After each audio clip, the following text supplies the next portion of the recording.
The first Spanish settlers here in the 1700s were from the Canary Islands off the west coast of Africa. Nearly a third of those settlers were black. But they were not equal in the eyes of Spaniards. Black settlers were separated by racial lineage once they arrived. The San Antonio River was the first line of segregation in the history of San Antonio. People with dark skin were segregated to the east side of the river. Communities formed, and over time, St. Paul Square became the epicenter for San Antonio's African American community. Then, as now, churches have been a pillar on the east side.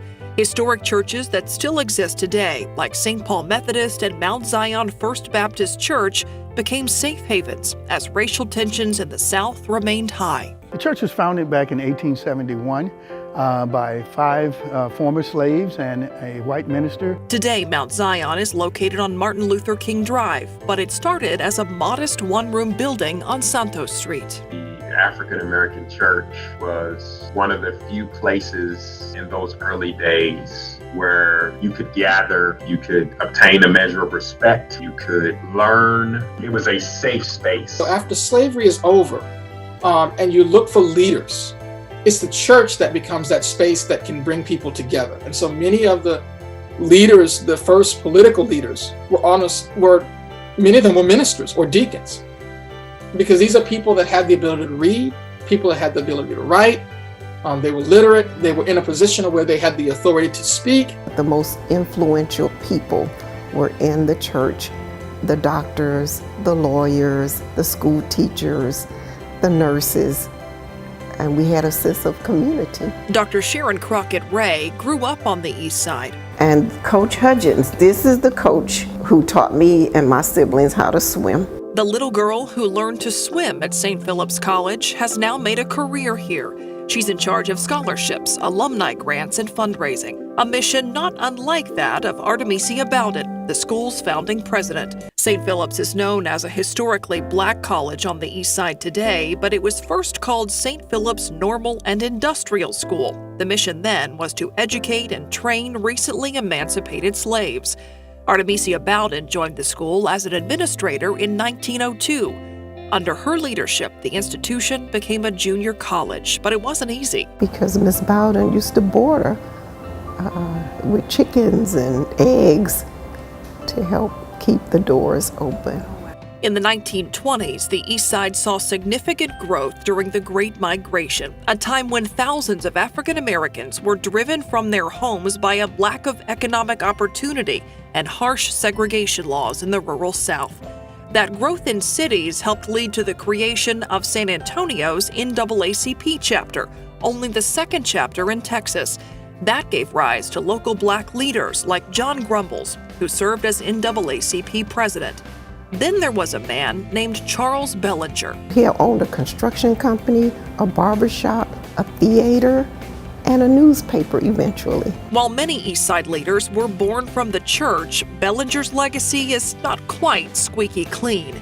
He was known as a gambler, an eventual political boss, but he used his influence at City Hall to get the East Side recognized and get the services his community needed. Mr. Bellinger used to purchase poll tax and give them to people, minorities, to allow them to vote. A poll tax was created in the 1890s in the U.S. It was basically a fee to vote, and it was a way to keep African Americans from voting in southern states. So, in my opinion, he gave many people their voice, because your vote is your voice. Because a lot of people couldn't afford to purchase the poll taxes. Today, the Bellinger Mansion is part of the campus of the Greater Corinth Baptist Church on South New Braunfels. It's one of the many things that have changed over the years, including who calls the East Side home. We looked at U.S. Census data in 4 zip codes on the East Side. Here's the percent of people who in 2015 identified as Black or African American. Now look at the data for 2020. 3 out of 4 of those zip codes saw a decrease in the Black population, and the numbers are backed up by anecdotes. Father Kevin Fowles has watched his congregation change in the 14 years he's been the pastor at Holy Redeemer Catholic Church on Nevada Street. Yes, a white pastor at a historically African American church, not unusual in the Catholic faith. but Holy Redeemer is We are still a predominantly African American parish, the only such parish in the Archdiocese. still in the pews on Sunday. You will find a diverse congregation.